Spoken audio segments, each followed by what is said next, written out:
And welcome back to basketball. Keeping with the women's basketball theme, we're going to talk about a school that maybe you have not heard of. If you've been in the Midwest in the area, you've probably heard of Alverno, but you may not have heard it around the rest of the country. The Intercollegiate is not necessarily young, but it's certainly of this millennia. And so you're wondering why we may be talking about them. Well, they've had a couple of interesting games this week. Not only did they defeat Wisconsin Lutheran, ending a 28-game winning streak in conference by Wisconsin Lutheran, they followed that up with a game against Concordia Chicago that apparently both teams wanted to play a whole nother half. They played 15 extra minutes in triple overtime. So it just begged the question. This year, I'm hoping to talk to teams we may not normally talk to. So it begged the question, who is the Alverno Inferno? And by the way, the mascot rocks as well. So let's talk to him. So I got on the horn, and joining me on the Hoopsville hotline is their head coach, Brad Duckworth. Coach, welcome to Hoopsville. Well, thanks for having me. Really appreciate being with you. I appreciate it as well. First and foremost, let's get some of the particulars out of the way. I love the nickname Inferno. It also rolls off the tongue very nicely with Alverno, so that might have been some cheating along the way there. But we should point out, school is located in Milwaukee, Wisconsin. It is an all-women's school, and if I read my quick facts correct, it's the largest all-women's Catholic school in the country. That's exactly right. Yep. So an interesting dynamic, one of maybe 15, 20 all-women's schools in Division III. You're part of the NACC, which, of course, we'll talk about in a bit because there's plenty of action there. But intercollegiate athletics have only been around, since 2000, 2001. You're also the athletics director, so, you've got a bit of a different dynamic there. Yeah, we're kind of playing catch-up, or we're playing catch-up.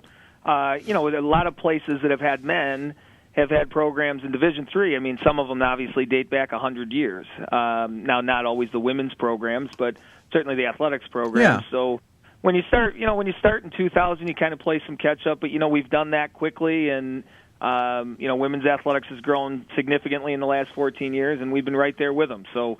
Now I would say we're certainly a lot more established than we were, and things are going quite well. Yeah, the team off to a 4-1 start, 3-1 in the conference. Yes, they have played all but one game in conference. We'll get to that again in a bit. Mm-hmm. But first, you knock off Wisconsin Lutheran. That ends a huge streak, and then you play this triple overtime game. At some point, as a coach, you got to be looking at the clock, going, "Oh, come on, stop it." Yeah, well, I guess we could start with that one, the triple overtime game. It was one of what I said to our kids last night. I've been coaching college basketball for 17 years, and, usually you get repetitive. You've seen it somewhere. Yeah, right. Man, last night was just one of those games. I've only been involved with 2 triple overtime games in my career. Thankfully, we won them both. Good. But, as I said to a colleague this morning, man, I might not be able to coach, but if you force me into third overtime, I'm pretty good there. When I was at New Paltz State in New York, we beat Vassar in 3 overtimes. So that's the only other one I've been a part of. But, we hung in there. We were down 18 in the second half and really not playing well. And then it just kind of clicked with our kids, and we chipped away and made some big plays late, and we were down 2 with 8 seconds, forced a turnover, get a bucket to send it to OT. In the end of the second overtime, we're down 3. Second half of a double bonus, the kid makes it, game's probably over, misses, rebound, throw it out, make a 47-footer to send it to triple overtime. That's it? Just a 47-footer? Just a 47-footer. What's crazy is the kid made one in shoot-around. I always we have a little game in shoot-around. If a kid can make a layup, a free throw, 3 and a half-court shot in 30 seconds, I give him one chance. I got to buy the team pizza. And the same kid that made the 3 did it in pregame in the shoot-around, and so she came over and she's like, "Now you owe me twice, coach." Yeah, like, I was going to say. I gotcha. Yeah, I gotcha. So, I made a huge shot, and then our kids hung on and won a 95-91 game. You don't hear about those at Division III women very often. Well, and to drill that in a little bit more, you were losing at halftime 31-17. Yeah. You win the second half 48-34. So, heck of a switch at the second half, 48 points to 17, and you still accumulate 95 points. Overtime was 8, 11, and 11 for yourselves. I was going to say, you look at that first half, you go 31-17, this is not going to be a fun game to watch. And needless to say, it went the other direction. And it, you guys shot 37.5% from the floor, 22% from beyond the arc, and counting the 47-footer. So clearly something had to have sparked this team. Was it a great halftime speech? Was it something in the second half? What opened up the floodgates? Well, I am certainly not Newt Rockne. I can tell you that. I walked down there at halftime. To be honest with you, we weren't playing well at all, and obviously with 17 points, I've got 5 terrific seniors that are in our starting lineup, and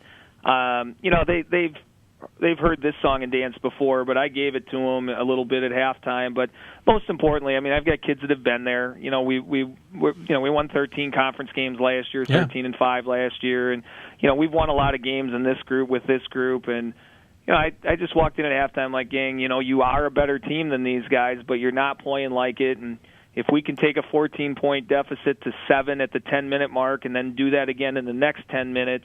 Then we're going overtime. If we can win by 8 and one of them, we're going to win. Well, I wasn't hoping to do that 3 times. But, we just kind of came out and plugged away. Devin Gorman had 30 in the game. Yeah. Hornke had 26, and Spear Snyder had 26. And those guys just took over and made baskets. And, just when the ball starts rolling in the right direction, we kind of made that happen. So, we hung on in there, that's for sure. I was going to say, you only had 6 players score. 3 of them scored a grand total of, I'm doing the quick math, 82 points. Right. And then you had the other remaining points among 2 starters and 1 player off the bench. Of course, that player off the bench, Skiba, played 32 minutes. Right. He, but of course, only had 2 points. She's probably wondering what happened to the floodgates with her. But, of course, this followed up on a huge win against Wisconsin Lutheran, a game, again, you trailed at halftime, but this time 44-37 and won the second half, locking down Wisconsin Lutheran to just 29 points in the second half. I'm sorry, that is you guys. I'm misreading that. Yep, you led 44-37. Yep. They held you to 29, and you held on to win 73-70. In a different game there. But that's a significant win in the conference because Wisconsin Lutheran has been this conference's, cream of the crop, and you can't beat them. And now they've got a blemish, and it certainly makes everybody look at the NACC and go, oh, that's a whole other story now. Yeah, that was a great win. It's in the 7 years I've been here, we've only gotten them twice. That was the second time. Yeah. Coach Knippel does an amazing job with that group, and I've got a lot of respect for everything he's done. But, across the country, I coached in the WIC at UW La Crosse as an assistant. I've been in the SUNYAC and now here. One of the things the NAC needs is there's really good basketball here, but we're not a national powerhouse type conference like the CCIW or the those kind of places. Yeah. So.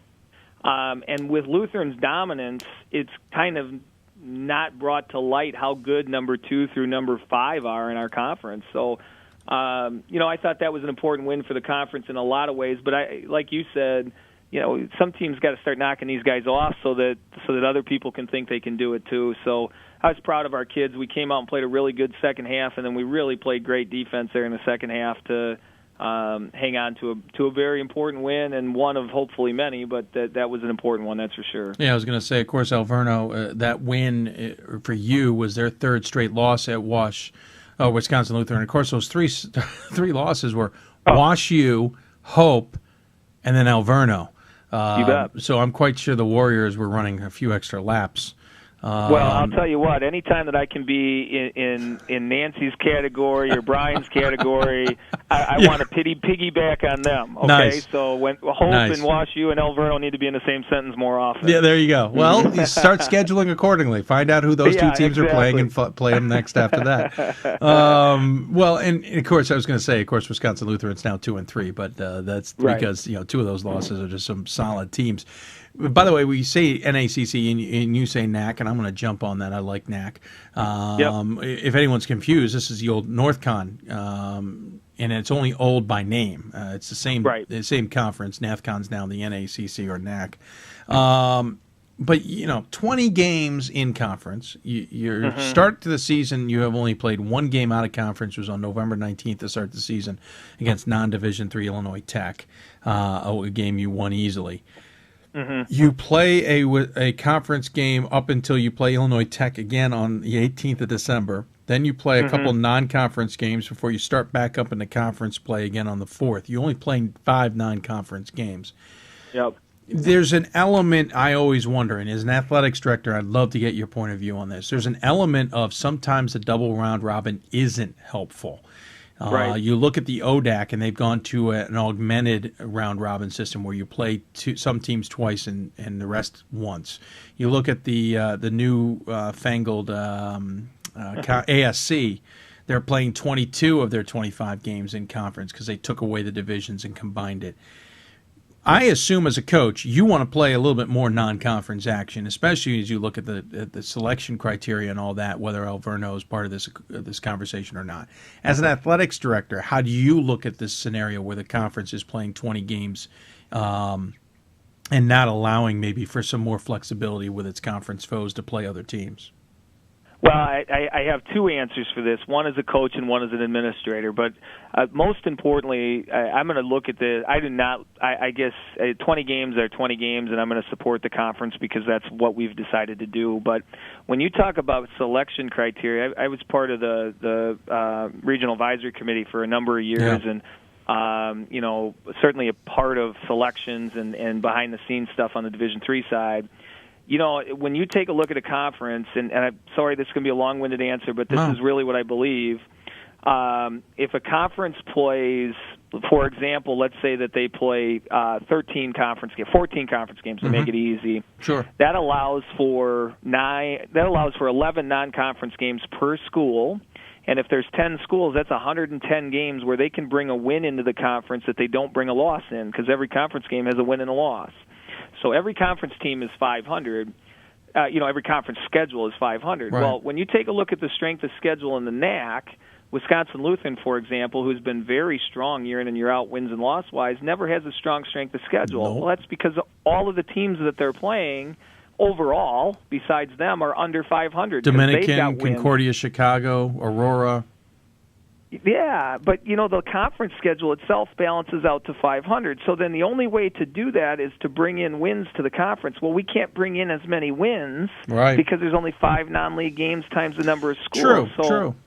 The strength of schedule piece, we're never going to win in the NAC with 20 conference games, and that doesn't really help us. And I don't really like the lack of flexibility, but I know why we did it. I'm an athletic director, so I'll answer from that standpoint. Our presidents, and I respect them, and they are tremendous leaders for our conference. They believe, and I do too as an athletic director because I report to one of them, that they believe that it is about conference affiliation. That our job is to win a conference championship if we want to make the NCAA tournament, and so we moved to this 20-game schedule. And what's strange about it from a coaching standpoint, this is the first year of 20. We played 18 last year. Right. We played IIT on the road, and then we had Edgewood in our building, and then we went to Benedict, and then we had Lutheran here. Those are games we've typically played in January. Mm-hmm. So, to get your kids before December 1st, before the calendar turned, we played Edgewood in our building, which is a rival game for us. That's from Madison, Wisconsin. And then we went to Benedictine, who's the team that knocked us out of the postseason last year. Yep. And then we had the 28 game in a row Wisconsin Lutheran, and we hadn't even got to December 1st yet. Yeah. So as a coach, you tell your kids, man, you got to get conference ready by your second game of the year, and you have to change the way you prepare for it. You don't have time to grow freshmen in. They got to be ready to go. So that's a long-winded answer, but no. I like it and I don't like it. I guess that's probably the best answer. And I appreciate the insight, because as an athletics director, that's literally why I wanted to ask you the question, because I know you can see both sides of the coin, as it were, because you're seeing it from a basketball point of view and you're seeing it from an administrative point of view. Let me just throw a couple curveballs at you. First off, sure. I think conference schedules are starting way too early nowadays to begin with, and I'm not even talking about the 20-game schedules. And you're right, you're playing on the 21st, a conference game. Hope and Calvin in the MIAA were playing in women's basketball on the 19th, a conference game. There's some wackiness to the conference schedule. That's a whole other topic. Obviously, as an administrator, you can understand some of the challenges there. But let me throw it out there. The ODAC has this off-balanced conference schedule that still has the majority of the games in conference. and still allows, I'm not looking at a NESCAC solution, which only plays 9 games, but the ODAC at least offsets that to allow for the flexibility to have more games in conference and out of conference. Is that something that's, as an administrative point of view, is that something that's worth going to the NAC and going, hey, how about we offset this just a little bit? Half the teams play double round robin, the other play a single game. That's going to be something around 15 games. I could be wrong. Maybe it's more close to 17 games or something. And that allows the Wisconsin Lutherans or yourselves or whoever to go out there and schedule some other opponents, bring in those wins, as you point out, bring in that strength of schedule. It still seems, on my point, that it's still conference affiliated. You still have a strong conference background. You're just not killing the scheduling completely. Yeah, it's something we are consistently monitoring. Our commissioner, Stephen Larson, he was a former men's basketball coach at Madison Edgewood, and he's got 300 wins himself. He's in the Wisconsin Coaches Hall of Fame. I mean, the guy's an unbelievable basketball mind in person. He's constantly monitoring this stuff for us on a national trend, and I do think that we've had, since I've been here, we played a Big Ten schedule, we played divisional schedule. Now we're back to a double round robin schedule.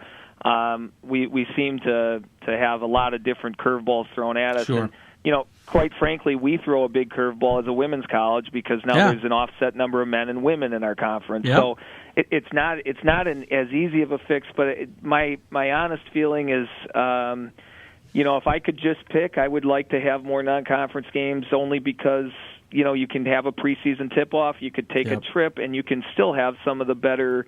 It helps our conference when Wisconsin Lutheran gets Hope and WashU to come to their building. I mean, that's great for our league, and they took Hope to overtime. I mean, that's great for our league. So, but I guess when you flip sides the other side, you got to play who's in front of you, and whether that's.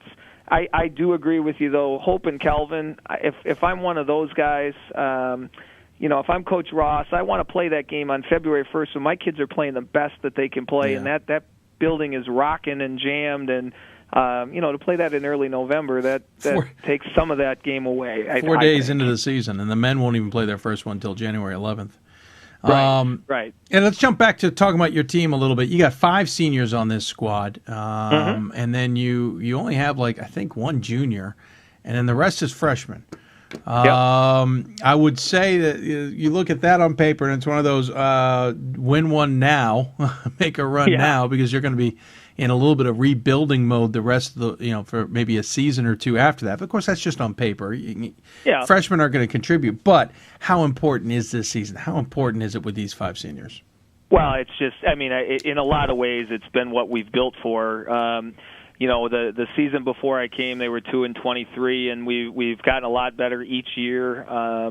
And this group of seniors is really special. I mean, they've been they've fed off some of the groups before them, getting better. But I would be lying to you to say that we've got to do special things with this group. The freshmen are very talented, but if I look to the future towards next year. I'm just trying to remember who we play on Saturday. Sure. I think we'll be okay as we go. We've got a great group of freshmen, and they're talented. But Gorman, Hornke, Spear-Schneider, those guys have been fantastic for us all year, and it's a special group. And the expectations with this year's team is really, really high. Of course, those 3 you just mentioned are leading the team, and you got them in order. Gorman, 18 points a game, 15.5 from Hornke. Spear-Schneider at 15.2 points a game. Of course, the triple overtime game probably helped those averages just a little bit. But Gorman, 7.5 rebounds. Hornke over 9, 3.5 for Spearsky, who's handing out nearly 5 assists a game and has a turnover assist record of nearly 3.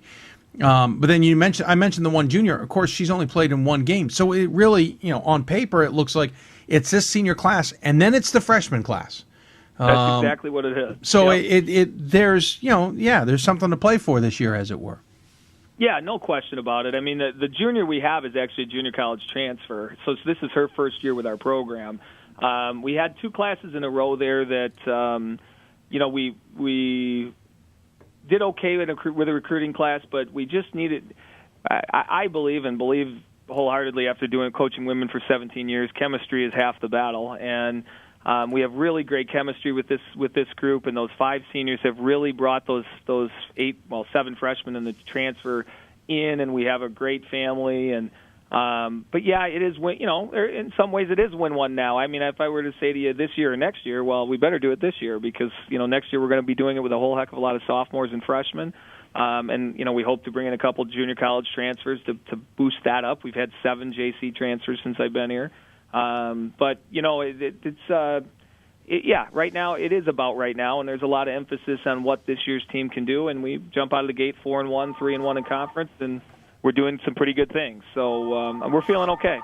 Forgive the phone. It's all about timing. I actually just also saw the half-court shot that you guys have up on your website. Pretty nice. Did she call bank? I have to doubt that she said that when she let it go, but because that was a hard bank. Yeah, that ball was long by about 10 feet. If that board isn't You're there, right. That thing is history. You're right. That's right. Absolutely. Hey, well, Coach, appreciate you taking the time to join us. For starters, like I said, I want to get schools on here we haven't necessarily talked about. But when you look up Alverno and the mascot name is Inferno, you got to have them on. And then when you have a triple overtime game with a 47-foot bank shot and you beat Wisconsin Lutheran all in 1 week, you certainly deserve it. If we were having our normal segment as we do in January on of our School of the Week, you guys would fit the bill as our School of the Week. So consider yourselves the unofficial School of the Week this week on Hoopsville. I always give the coach the final word. Any final thoughts you want to share with those who may be tuning in? Well, I just, D3 Hoops and Hoopsville has really made such an enormous difference in women's basketball. I mean, I've been part of Division III basketball for 17 years, and the publicity and the national presence that's been brought to Division III women's basketball has been an unbelievable growth in 17 years. And I'm happy to be a part of it, and I can't wait to see where we are in 15 to 20 years. But I just want to say thank you to all of you guys out there that have really helped grow the women's game, because when I started in 1997, it was all about the men's basketball programs, and then, the women's game was on Saturday too. Right. And now you tune on, and I follow all of this stuff, and there's just as much interest on the women's game as there is on the men's game. So I just wanted to say thanks for that, and I really appreciate you guys looking out for some of the little guys like Alverno, bringing us in and giving us an opportunity to show that small college women's basketball, even though we might not be Hope or Calvin, still pretty good basketball. Oh, absolutely. So thank you for everything that you guys do. Well, thank you, Coach. I appreciate you taking the time to join us. That makes our job a little bit easier as well. Good luck the rest of the season. It's certainly going to be fun to watch the Inferno in this conference. I have a feeling it's going to be an interesting dogfight this year in the conference. Yeah. So thanks so much for joining us. Good luck the rest of the way. Happy holidays, and we'll keep track of you as we head into 2014 as well. Sounds great. Thank you for everything. Thank you. Coach Brad Duckworth joining us here on the Hoopsville Hotline. Again, if you want to see the shot, the buzzer beater, it's on their website. We'll get our buzzer beaters up on D3 Hoops eventually as well, so you'll be able to see it there. But go to their website. It is a great shot, and I don't think she called bank.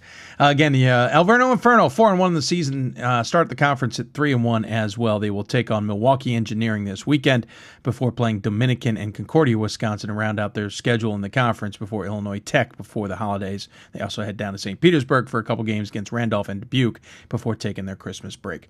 You're listening to Hoopsville, presented by D3 Hoops and the National Association of Basketball Coaches. Don't forget to follow us on Twitter at D3 Hoopsville and hashtag Hoopsville, at Facebook at facebook.com/Hoopsville, and of course also Hoopsville at D3Hoops.com. When we come back, we wrap up the show and I give you a rant. You're watching Hoopsville, presented by D3Hoops.com. We'll be back right after this.